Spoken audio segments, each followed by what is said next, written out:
3. Assalamualaikum warahmatullahi wabarakatuh. Waalaikumsalam warahmatullahi wabarakatuh. Gimana kabarnya teman-teman? Mudah-mudahan sehat selalu ya. Alhamdulillah.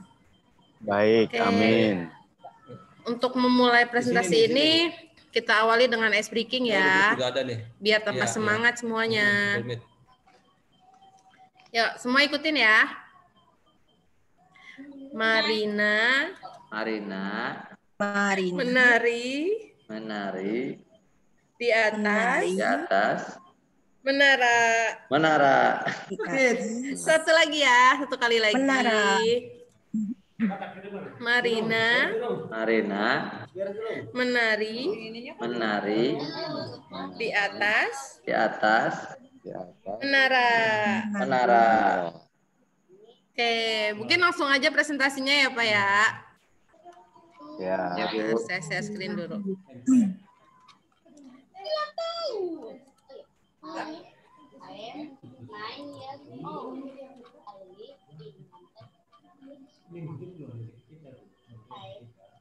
Kelihatan Bapak Ibu? Kelihatan nggak ya?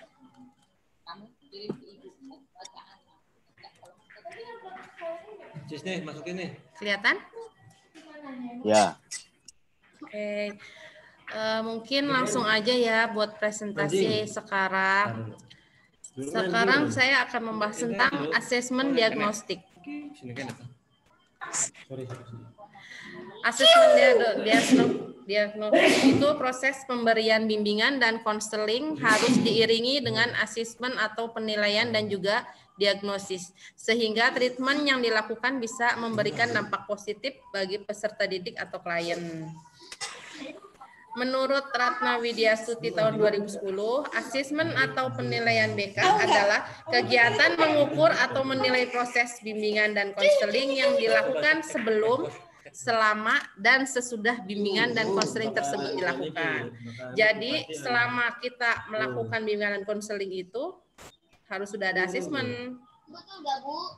Sedangkan menurut Daruma R, diagnosis adalah bagian dari asesmen yang merupakan kegiatan menganalisis untuk menetapkan faktor-faktor penyebab masalah yang dialami oleh peserta didik atau klien.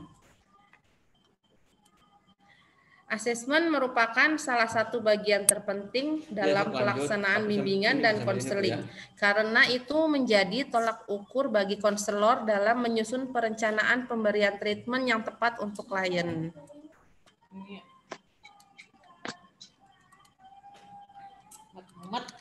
Asesmen dilakukan untuk menghimpun informasi-informasi dari klien yang dapat membantu konselor untuk mengidentifikasi apa masalah dan penyebab masalah yang dialami oleh klien. Itulah kenapa asesmen dilakukan sebelum, selama, dan sesudah dilaksanakannya bimbingan konseling. Berarti asesmen itu sangat penting ya Bapak Ibu. Ya, Bu. Asesmen merupakan salah satu bagian terpenting dalam pelaksanaan bimbingan dan konseling, karena itu menjadi tolak ukur bagi konselor dalam menyusun perencanaan pemberian treatment yang tepat untuk klien. Mana sih WA gue?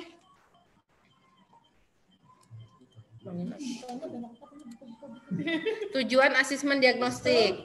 Secara umum, sesuai namanya, asesmen diagnostik bertujuan untuk mendiagnosis kemampuan dasar siswa dan mengetahui kondisi awal siswa. Tujuan dari asesmen diagnostik adalah sebagai berikut. Salah satunya mengetahui kesejahteraan psikologi dan sosial emosi siswa, mengetahui aktivitas selama belajar di rumah, mengetahui kondisi keluarga siswa, mengetahui latar belakang pergaulan siswa, mengetahui gaya belajar, karakter, serta minat siswa itu sendiri. Asesmen diagnostik di awal pembelajaran dilakukan untuk menggali hal-hal seperti berikut. Kesejahteraan psikologis dan sosial emosi siswa. Kedua, aktivitas siswa selama belajar di rumah. Yang ketiga, kondisi keluarga dan pergaulan siswa. Dan keempat, gaya belajar, karakter, serta minat siswa. Waalaikumsalam. Waalaikumsalam. Asesmen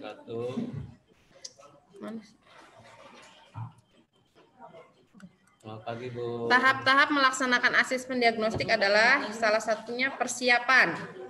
Jadi kita harus menyiapkan apa saja nih yang harus kita lakukan. Terus yang kedua, pelaksanaannya. Lalu yang ketiga, tindak lanjutnya kita asesmen itu seperti apa.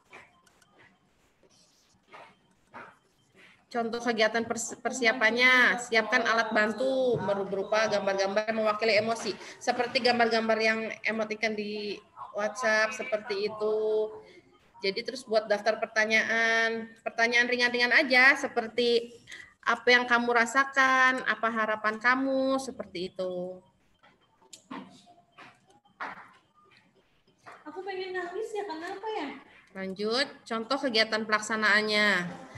Meminta siswa mengekspresikan perasaannya selama belajar di rumah serta menjelaskan aktivitas. Misalnya bercerita. Jadi siswa kita ajak untuk bercerita dong. Dia di rumah ngapain aja, gimana keadaan di rumah. Terus untuk menulis. Mungkin ada beberapa siswa yang hobinya dengan dituangkan dengan menulis atau menggambar. Itu bisa dijadikan salah satu contoh pelaksanaan. Yang ketiga, tindak lanjut. Setelah kita melakukan pelaksanaan, pasti dong ada tindak lanjutnya. Salah satunya identifikasi siswa dengan ekspresi emosi negatif dan diajak berdiskusi 4 mata. Jadi misalkan siswa ada yang punya masalah pribadi, bisa kita ajak berdiskusi 4 mata. Yang kedua, menentukan tindak lanjut dan mengkomunikasikan dengan siswa serta orang tua bila diperlukan. Kalau nggak diperlukan, cukup dengan BK dan klien aja, itu nggak masalah. Dan yang ketiga, misalkan asesmen ini masalahnya masih terus berlanjut, belum selesai, mari kita ulangi pelaksanaan asesmen pada awal pelayanan. Mungkin itu saja yang bisa saya sampaikan. Barangkali ada masukan atau pertanyaan, mangga Bapak Ibu. Merdeka Belajar. Iya, kan ada ini.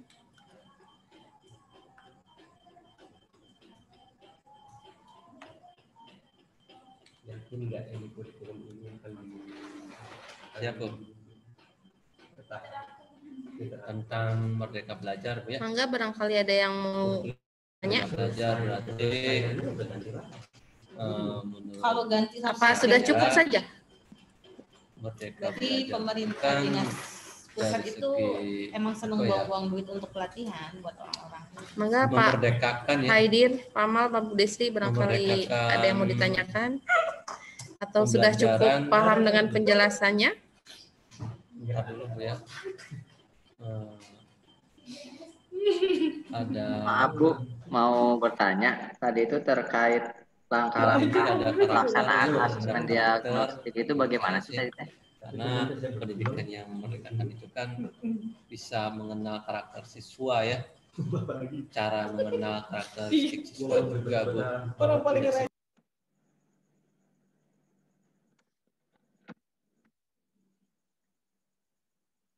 Terkait langkah-langkah asesmen diagnostik itu bagaimana?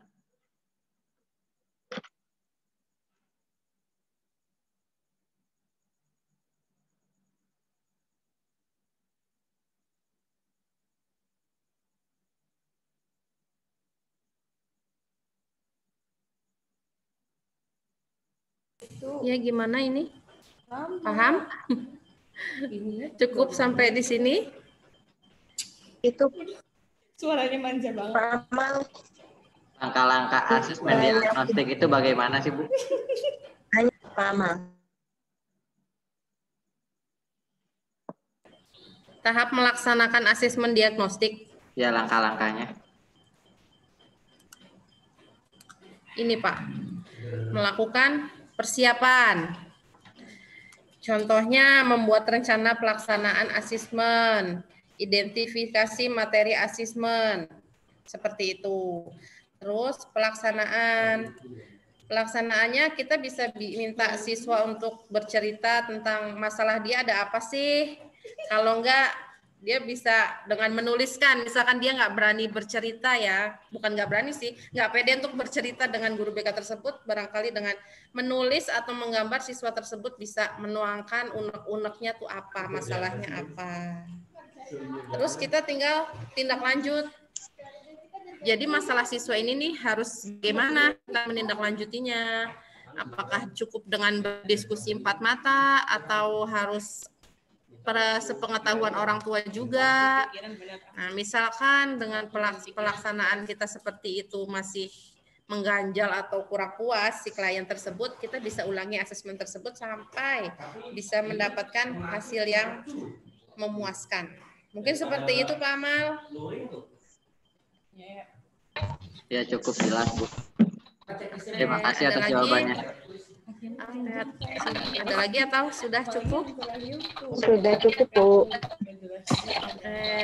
Terima kasih waktunya Bapak Ibu semua. Mungkin sekian presentasi dari saya. Kurang lebihnya saya mohon maaf. Billahi taufiq wal hidayah. Wassalamualaikum warahmatullahi wabarakatuh. Waalaikumsalam Waalaikumsalam warahmatullahi wabarakatuh.